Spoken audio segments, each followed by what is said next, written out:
Bem, além de permitir o deferimento da tutela antecipada com fundamento na urgência ou na evidência, o CPC de 2015 trouxe uma outra inovação muito importante, que é a possibilidade da tutela antecipada requerida em caráter antecedente. O artigo 303, que vocês também estudarão numa aula específica sobre o tema, afirma que nos casos em que a urgência for contemporânea à propositura da ação, a petição inicial pode limitar-se ao requerimento da tutela antecipada e à indicação do pedido de tutela final, com exposição da lide, do direito que se busca realizar e do perigo de dano ou do risco ao resultado útil do processo. Então vejam, passou a ser admitida a formulação de pedido de antecipação de tutela sem necessidade de exposição completa da lide com a petição inicial. O cidadão que precisa de uma providência de urgência de natureza satisfativa pode, ao invés de requerê-la no bojo da petição inicial, em que já apresentará a lide completa ao Poder Judiciário, com todos os pedidos que tem em face do réu, peticionar e requerer apenas a providência de urgência, baseada numa narrativa mais rápida, mais simples, indicando ao juiz que a ação irá, que outros pedidos de natureza satisfativa irá formular num pedido, num momento posterior, quando apresentar a petição inicial por completo, com todos os pedidos que eventualmente tenha contra o réu. É quase como uma cautelar preparatória do sistema do CPC de 73. No sistema de 73 do CPC, havia a possibilidade do autor da ação cautelar optar pelo ajuizamento de uma medida cautelar preparatória, a fim de primeiro obter a medida de resguardo ao resultado do processo que ainda iria propor, ou uma medida cautelar de natureza incidental, aquela requerida no bojo do próprio processo de conhecimento. Reproduziu-se aqui, para a tutela de natureza antecipatória, de natureza satisfativa, algo semelhante ao que vigorava no sistema anterior. Ou seja, é possível o sujeito entrar com uma tutela, um pedido de tutela antecipada de caráter antecedente, preparatório. Primeiro ele expõe resumidamente a lide, explica a plausibilidade do seu direito, a necessidade do provimento de urgência para evitar um dano irreparável, para só no momento posterior completar a inicial e aí colocar a lide de uma maneira mais completa, com todos os pedidos formulados contra o autor, contra o réu. Fica a critério do autor escolher entre a formulação de um pedido de tutela antecipada antecedente ou um pedido de tutela antecipada de caráter incidental, que é aquilo que acontece mais comumente, certo? Bem, finalmente, ainda se previu a possibilidade de estabilização da tutela antecipada deferida em caráter antecedente. Existe a possibilidade de, não havendo recurso, não havendo agravo contra a decisão que deferiu a tutela antecipada em caráter antecedente, que ela se estabilize sem que a ação principal seja apresentada e o processo siga a sua marcha até a sentença final. É possível que essa decisão que concede a tutela antecipada em caráter antecedente, baseada num juízo de cognição sumária, ganhe estabilidade. Não precise ser posteriormente confirmada pela decisão final. Vocês vão estudar isso com calma numa aula específica, não dá para nesse momento a gente entrar muito nesse tema, porque senão a aula ficaria muito extensa.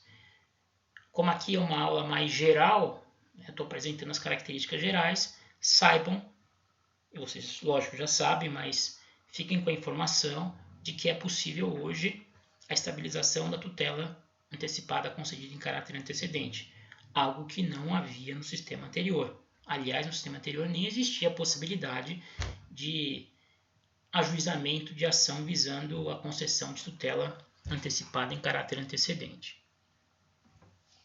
Para terminar, porque nós já estamos nos alongando até muito, vamos falar um pouquinho sobre a fungibilidade entre tutela antecipada e tutela cautelar.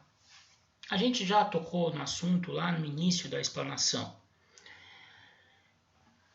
Basicamente, tutela antecipada, caráter satisfativo, permite que o requerente obtenha no início ou no curso da lide o benefício que só teria direito no futuro, por ocasião da prolação da sentença de mérito.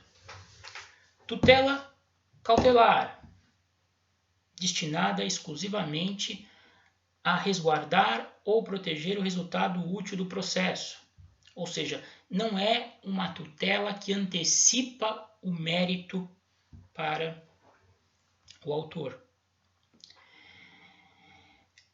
Do ponto de vista teórico, parece muito simples essa distinção, né? Uma tem caráter satisfativo, a outra mero caráter assecuratório.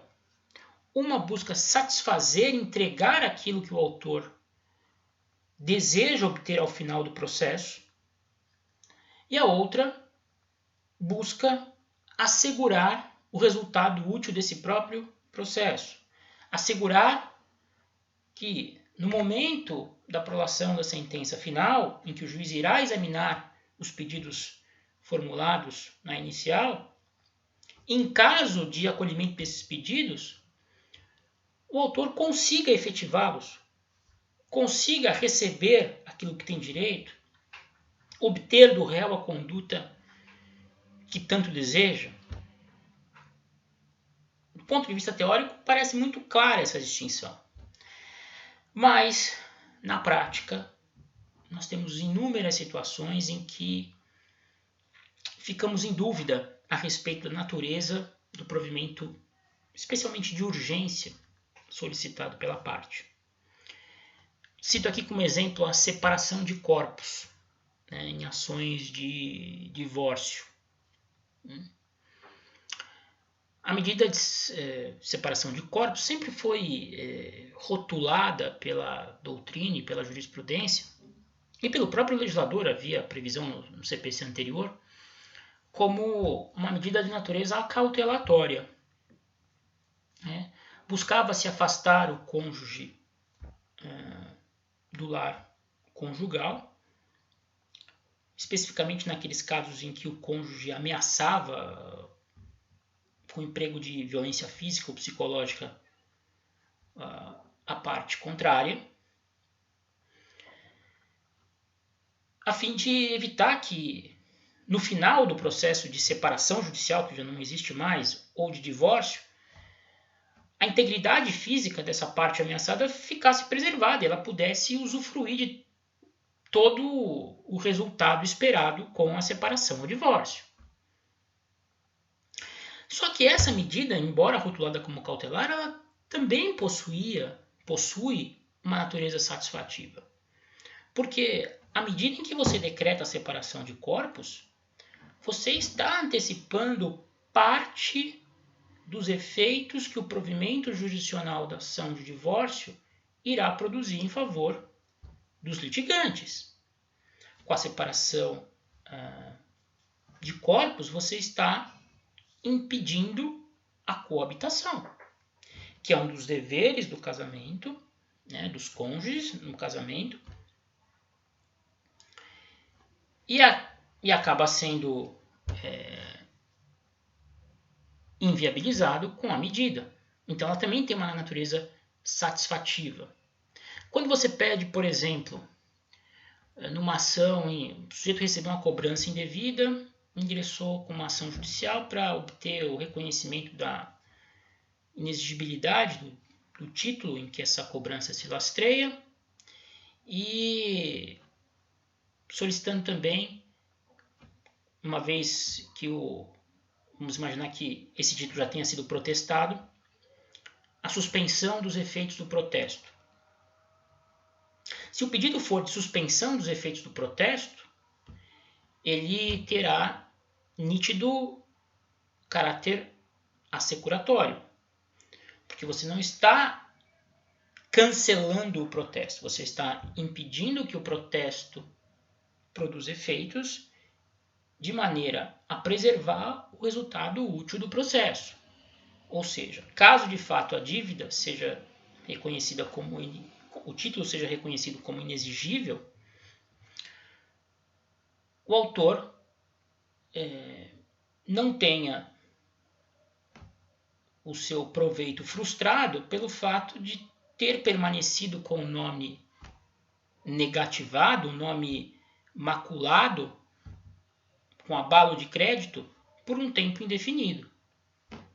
O que se busca com a suspensão dos efeitos do protesto é preservar o resultado útil da ação declaratória de inexigibilidade do título, impedindo que, durante o processo, o autor venha a sofrer os efeitos negativos de um protesto relativo a uma dívida inexigível.